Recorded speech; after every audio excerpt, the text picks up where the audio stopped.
Bem, voltando ao Vanderlei Guilherme dos Santos, né? Ele era um cientista político, carioca, pessoa extremamente perspicaz, extremamente aguda, embora sendo da ciência política, né? Uma vez eu fui ler um texto dele, eu fiquei estarrecido, porque tinha uma fórmula lá, tipo aquelas fórmulas matemáticas, né? Com W, com raiz, com aquele Vzinho cruzado em cima de não sei o que, e várias letras, né? A, B, C, M, M2, A2 e tal, não sei o que. E depois ele destrinchava, ele falava onde M é mobilização das massas, A2 é velocidade das reformas, e no final ele falava, então com tudo isso aqui nós temos golpe de 64. Aquilo é coisa de cientista político, nova, naturalmente, para nós historiadores é um pouco incompreensível, mas ele publicou um artigo de opinião na véspera do golpe de 64 que é uma boa provocação e que nos serve de mote para pensar um pouquinho sobre as questões do período, né? Ele publicou um artigo chamado Quem Dará o Golpe, né? Nas vésperas mesmo, faltava assim, esse artigo foi publicado em fevereiro, uma coisa assim, o golpe foi em março, 31 de março, né? Ele dizia que, na verdade, havia uma intensa mobilização política, tanto na sociedade civil quanto no seio das Forças Armadas. Havia oficiais mais à esquerda, mais comprometidos com o nacionalismo, com o nacional reformismo de Jango. Havia oficiais mais comprometidos com a UDN, com aquele tipo de liberalismo mais autoritário, mais radical e mais alinhado com os Estados Unidos. E segundo o Vanderlei, o grande desafio era identificar, afinal, qual dessas forças predominavam. O Hélio Gaspari também tem uma visão parecida. Ele diz, olha, 15% da oficialidade era de esquerda, 15% era de direita e 70% era aquele oficial que tinha a corporação como sua função, como seu ofício, era o militar profissional. Um processo de profissionalização que vinha desde a Guerra do Paraguai, se aperfeiçoando, se aprimorando, criando um corpo permanente de defesa, criando uma ideologia quase sempre nacionalista, mas era uma ideologia muito arraigada. E esses militares, muitos deles, segundo tanto o Gaspari quanto o Vanderlei, 70% deles eram militares que tinham a única missão de ir para o quartel, cumprir a ordem do dia, ouvir as instruções, saber, fazer seu treinamento, fazer aquilo que lhe mandavam, seja restaurando pontes, seja fazendo intervenções em áreas inóspitas, seja protegendo fronteiras, etc, etc.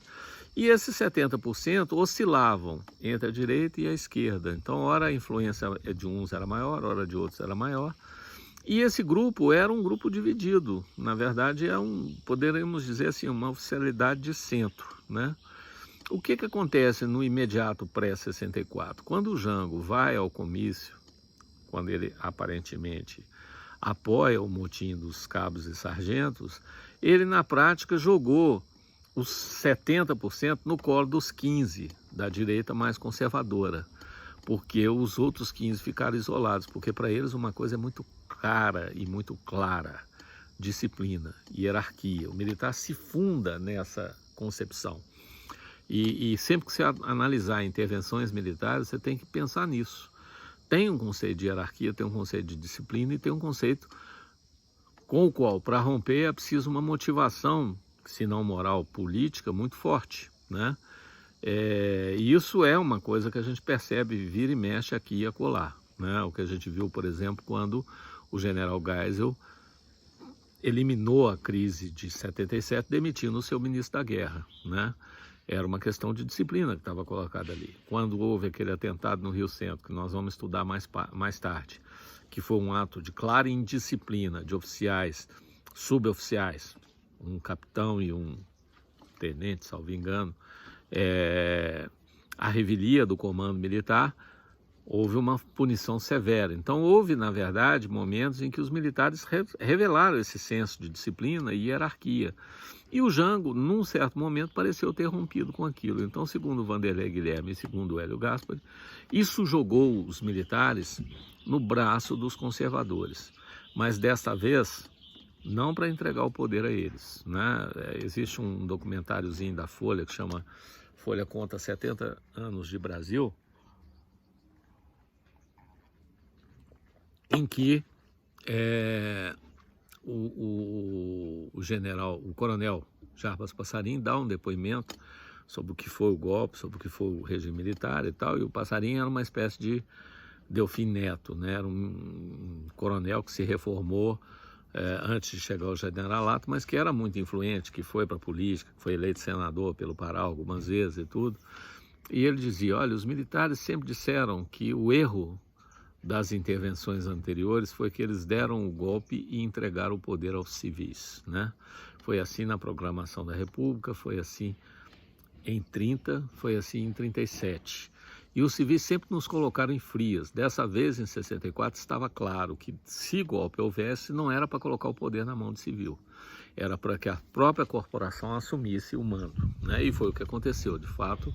No golpe de 64, o Carlos Lacerda, que era aquele político fluminense que eu já havia, da Guanabara, na verdade, que eu já havia citado várias vezes, ele achou que teria pretensões, ele achou que logo que fosse normalizada a situação política, ele ia ganhar um mandato presidencial praticamente presente, e se deu muito mal. Pelo contrário, ele chegou a ser cassado, né? Ele perdeu seus direitos políticos, porque o golpe de 64 não foi contra Jango apenas, foi um golpe contra a política, foi um golpe contra a política tal como se entendia, com uma retórica que a gente vê recorrentemente aparecendo, né? A política que é a corrupção, a política que gera a anarquia, a política que gera o desconforto. Então, uma solução técnica autoritária é sempre mais adequada do que uma solução política. E a gente vê que isso é uma grande mitologia, né? Na verdade, a corrupção continua acontecendo, seja nos níveis inferiores, seja nos altos níveis. É sim possível dizer que vários dos presidentes militares morreram passando dificuldades, né? Nenhum deles enriqueceu, amealhou uma fortuna no exercício da presidência, como Lula, Bolsonaro e outros que estão por aí, né? Os governantes do regime militar foram, na sua maior parte, não se tem notícia de escândalos de corrupção que os envolvessem diretamente, mas com certeza muita corrupção se deu sobre suas asas, né?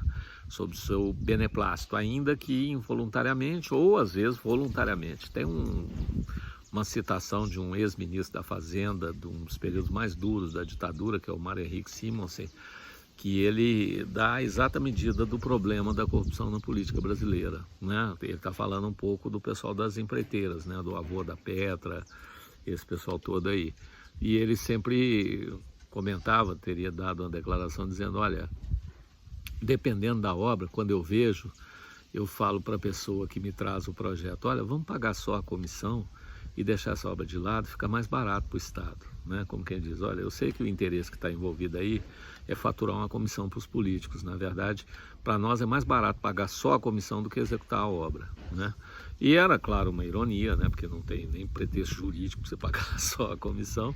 É preciso executar a obra para que as comissões sejam pagas, né? Isso explica muito, inclusive, dessas obras malucas que a gente viu aí recentemente e continua vendo, né? Mas sobretudo as obras dos estádios, né? Você se lembra bastante disso.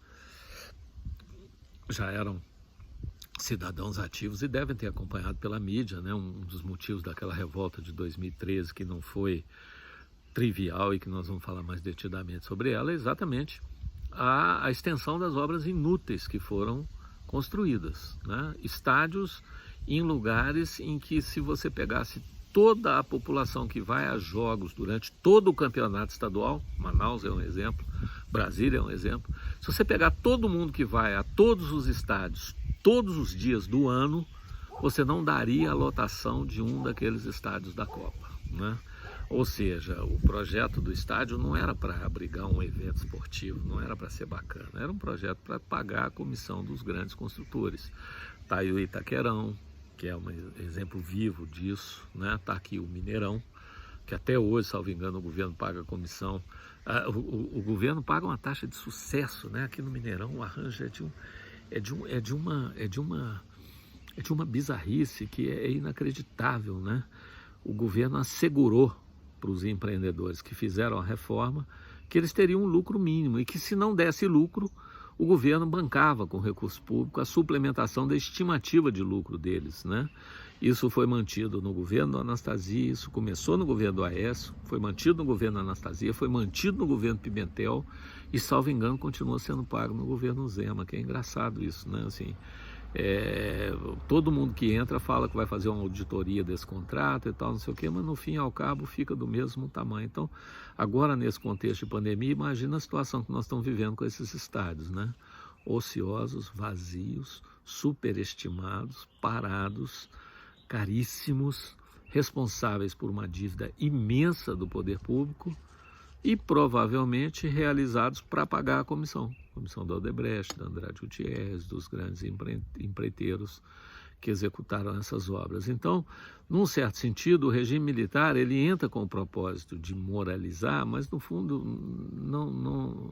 o buraco é mais embaixo. O Brasil precisa se debruçar sobre essa questão, para além dos estereótipos esquerda e direita se revelaram igualmente corruptos, assim, não tem, as pessoas sucumbem ao canto da sereia, né? Brasília tem um poder de ajornamento, de sedução, de trazer as pessoas para o seu entorno que precisa ser melhor estudado, mas de qualquer maneira, o pretexto do golpe, que é esse da moralização política, é um pretexto, como vimos, vem desde o Jânio Quadros, né? Então, quando tem o golpe, uma parte dos oficiais migra para esse lado golpista e, com isso, os 15% ou 10% que eram mais progressistas ficam isolados. Ocorre uma grande onda de reformas, né?